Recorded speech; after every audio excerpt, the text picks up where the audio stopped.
샬롬. 8월 18일 화요일 데일리 가정예배를 드리시는 모든 분들을 주님의 이름으로 환영하고 축복합니다. 예배하시는 모든 가정마다 그리고 모든 예배 초소마다 하나님의 크신 은혜가 넘치게 되시기를 간절히 기도하겠습니다. 우리 다 함께 찬양하시면서 예배 시작하도록 하겠습니다.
오늘 우리에게 주시는 말씀을 함께 읽도록 하겠습니다. 이사야 29장 1절부터 2절까지의 말씀입니다.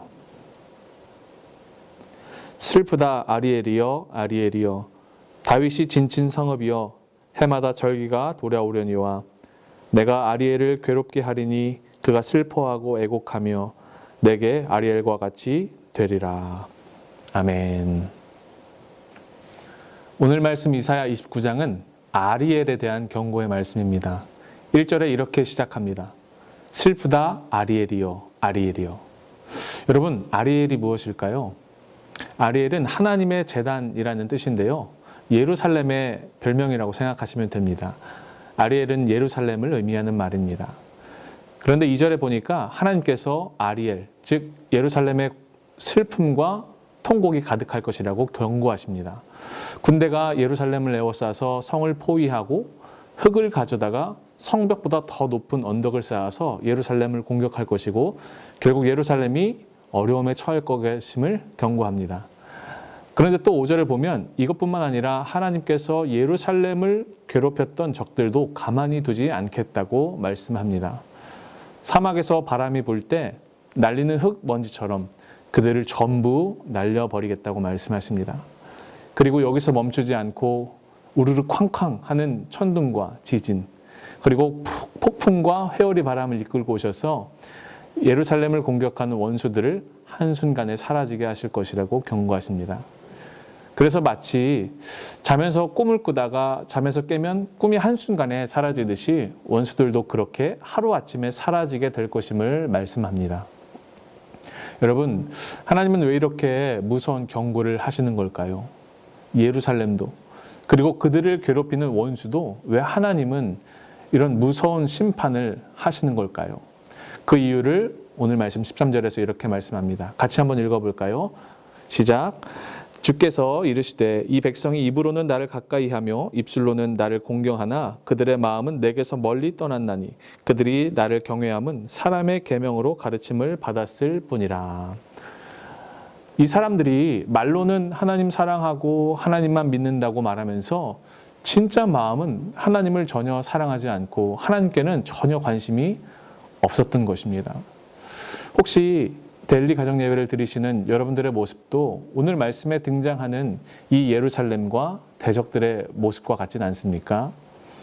입술로는 하나님 사랑하고 하나님 뜻에 따라 살고 싶다고 말하면서도 여전히 속마음은 전혀 다른 생각을 하고 있지는 않습니까? 말로는 하나님만 믿는다고 하면서 하나님이 기뻐하시지 않는 삶을 살고 있지는 않습니까? 하나님은 입술로만 하나님을 사랑한다고 하는 사람은 기뻐하시지 않습니다. 그래서 오늘 본문 10절 말씀처럼 그런 사람들의 영혼을 깊이 잠들게 한다고 하십니다. 여러분, 우리가 잠을 자면 어떻게 되나요? 가장 먼저 우리 눈이 감깁니다. 아마 눈을 뜨고 자는 사람은 없을 것입니다. 그리고 그 다음에 우리의 귀가 닫힙니다. 옆에서 소리가 나도 웬만한 소리는 잘 듣지 못합니다. 하나님을 입술로만 믿는 사람의 삶이 이와 같습니다.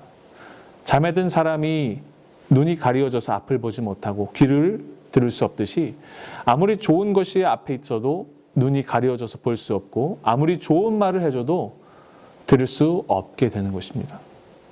예수님께서 우리에게 이렇게 말씀하셨습니다. 나한테 주님 사랑합니다 라고 말한다고 해서 전부 천국에 가는 것이 아니다. 말뿐만 아니라 하나님의 뜻을 삶에서 행하는 사람이어야 하늘나라에 들어간다고 하셨습니다. 맞습니다, 여러분. 행함이 없는 믿음은 죽은 것입니다. 여러분들은 하나님의 뜻을 행하는 사람입니까? 아니면 말로만, 입술로만 고백하는 사람입니까? 하나님을 진짜 신뢰하는 사람은 입술로만 믿음을 고백하지 않습니다. 반드시 삶으로 열매 맺습니다. 오늘 데일리 가정 예배를 드리시는 모든 분들을 소망하고 축복합니다. 입술의 말이 아니라 믿음의 행동을 실천하셔서 영혼의 잠에서 깨어나시는 오늘 하루가 되시기를 주님의 이름으로 간절히 축복합니다. 기도하겠습니다. 하나님, 오늘 우리에게 이렇게 귀한 예배를 허락해 주시고 또 귀한 말씀을 허락해 주셔서 하나님의 귀한 은혜를 다시 한번 깨닫게 하시니 감사드립니다. 하나님, 우리의 삶이 입술로만 하나님을 부르고 하나님을 믿는다고 하는 것이 아니라 우리의 삶으로 또 행함으로 열매를 맺는 그런 삶이 될 수 있도록 하나님 함께 하시고 인도하여 주시옵소서.